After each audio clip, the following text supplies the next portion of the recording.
Hi, my name is Nikki, and I am a Project 72 student. Project 72 has been a transformative experience for sure. I came into this not really knowing my identity at all, based off the one that I found in the world.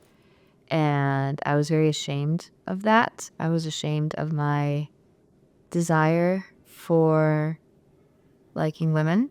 I was ashamed that I had a different name than the one that was given by at birth, and I didn't know what to do with it. And so, slowly but surely, through the classes, through our teachers, through community, through outreach, through everything, Jesus has been telling me, hey, this is who you are.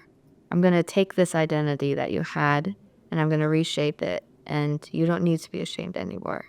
You are loved. You are my daughter. You are cherished. And recently we had a class with Pastor Mark who he said the phrase, desires are not your identity. And that really struck me because for a long time, especially since I grew up in the church hearing that, oh, being gay is so bad and everything like that, I thought that I was a sin. I thought that I as a person was wrong. But my desires are not my identity. Liking women is the same type of desire as lying, as stealing, and maybe a little bit of an over-exaggeration, but to God, all sin is the same. As long as you don't act on it, you are not your desires. So I am not a sin, and your desires do not make your identity. And that is what the Lord has been telling me and teaching me throughout this time. A different mindset that has changed during Project 72 is my assumption of Jesus. So we had a teacher towards the very beginning during our Recognizing the Voice of God week.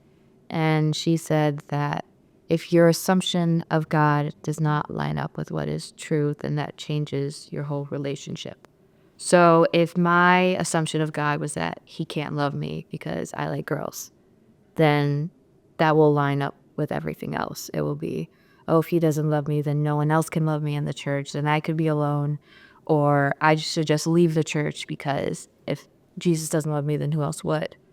But when I realigned it and was like, no, Jesus loves me for me, not because of the desires that I have, not because of anything else that I have done in the past or anything else, like I think I'm worthless. No, he thinks I'm worthy. So having that different mindset from going to I'm unwanted, I'm not worthy of love, to I am wanted and I am worthy of love. And that just changes the direction of my path and my whole identity. It's given me so much more confidence. God has been changing my heart during this season to love more freely.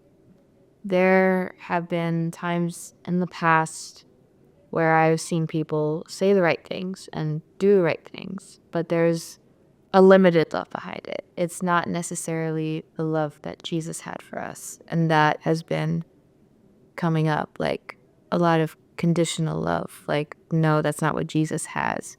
And we are to be image bearers, which means that we are supposed to look like Jesus and act like Jesus. And if Jesus doesn't have conditional love, then we should not have conditional love. It does not mean that our love stops just because someone likes someone of the same sex. It does not mean our love stops because they did this other terrible thing. It means our love keeps going no matter what the person is going through, because that's when they need Jesus the most. That's when they need to know it is okay what you are struggling with, and I am here with you. Someone is here with you. That is when they need love the most.